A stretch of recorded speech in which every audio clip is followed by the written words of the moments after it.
Ahoj, já jsem Richard Cinčák a tvořím značku We Are Human.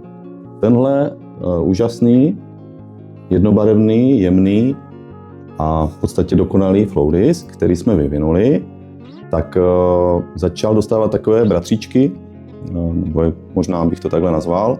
V průběhu toho vývoje jsem začal dostávat jako silné pnutí a potřebu tvořit úpravy flow disků. Nazvali jsme to úpravy flow disků, dalo by se říct modifikace. Spočívá to v tom, že vlastně ten flow disk vemu a dostanu nějaké channelingové informace, jak ten relief dozdobit, doplnit o nějakou sestavu krystalů, zlata. Do některých přijde dřevo, do některých přijdou perly, do některé přijde včelí vosk, různé materiály, které vlastně vytvoří nějaký design a ten design, jak se později ukázalo, má nějaký záměr a vliv na člověka, který ten flow disk používá.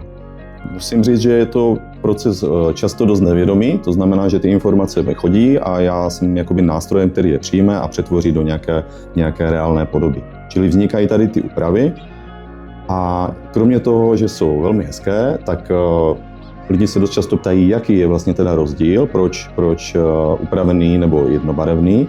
A já to vnímám tak, že ten upravený flow disk má všechno to, co má ten jednobarevný. Tohle je základ, to je matrice, to je, když si představíme dům, který má základy a na těch všechno stojí.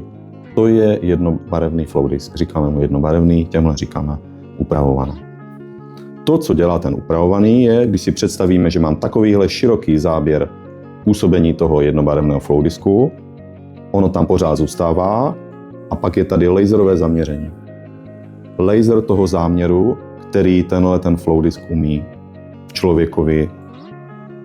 člověkem projít a pracovat s ním. Pracovat s jeho energií, pracovat s jeho vnitřní vodou.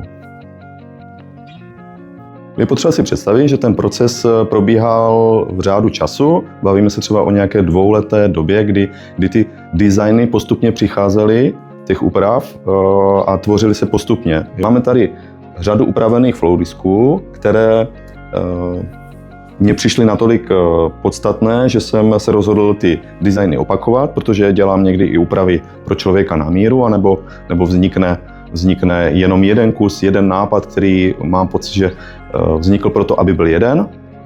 On si obvykle velmi rychle najde svého majitele. Tyhle ty flow disky, které tady máme naskládané v řadě, jsou na e-shopu We Are Human. Tam si je můžete najít, tam si můžete o nich přečíst nějaké vysvětlení toho záměru, proč vznikly. A je tam i popis materiálů a kamenů, které jsem použil při jejich tvoření.